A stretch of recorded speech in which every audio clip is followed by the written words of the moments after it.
Hey everyone, Sky here to discuss Jason Goes to Hell, The Final Friday, starring Kane Hodder and John de LeMay and directed by Adam Marcus.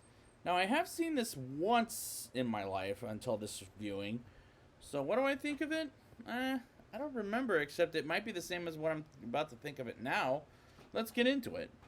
We open with a woman driving, to Crystal Lake to a cabin to fix a light and get set up. And I swear to God, I thought she was getting killed because she takes off her clothes to a shower for a shower, and the lights go off again.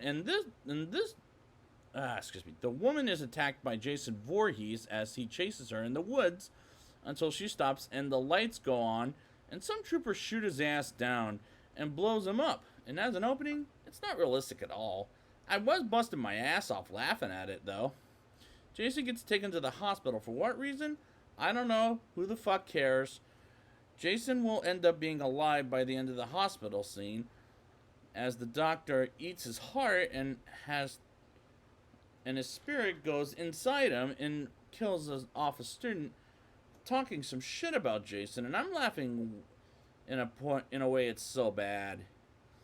We move on to Creighton Duke, who's supposed to be a badass, but he's just too silly in this movie. He goes to a diner where Diana Kimball works at to make a proposition for her, and because Jason is dead, people are coming to Camp Crystal Lake, like these hitchhikers that Stephen Freeman picks up before going to Diana's house, and I'm not connecting with these people and just want Jason to fucking kill them. One way it will be done quicker than 90 minutes. And this is a 90-minute movie of boring. Like, I was getting bored throughout the movie, and what's confusing to me is Jason is in many different bodies, like a demon, as Steven comes in to fight off with a sheriff whom Jason is disguised as, and kills him as Diana is dead after her daughter Jessica says to her she'll be there the next week on the phone with her baby.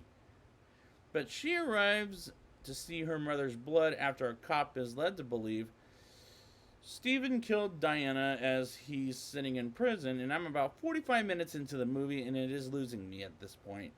As Duke breaks Stephen's fingers to give him information on how to kill Jason, it makes him stay dead. As Stephen finds out Diana was Jason's sister, so that makes Jessica his niece. And I do get that as information, but it doesn't change how bored I am with the movie, as it's predictable. Jason switches bodies from the sheriff to Jessica's fiance Robert Campbell, who's the news anchor, while Stephen watches without anyone realizing he was there.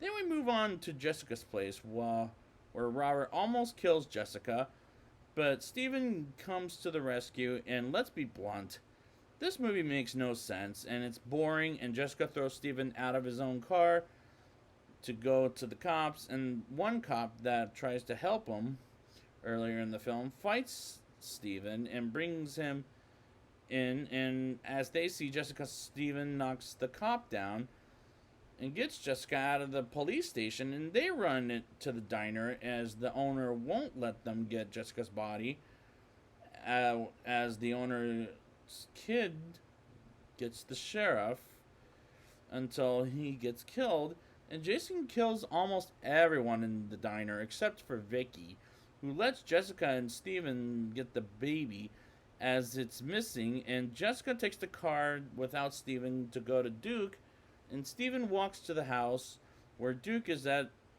to grab the baby, and Stephen and Jessica and Duke fight him off, and Duke dies, and Stephen and Jessica are left to fight Jason, and Stephen stacks the magic knife, and Jason and Jessica kicks the knife in his heart, and Jason finally sticks to where he belongs to, which is hell.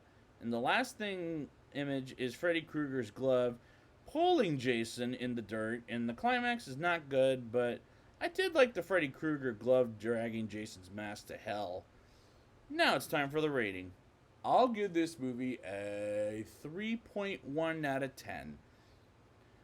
This movie is boring as it doesn't make sense, and I didn't care whether the characters died or not.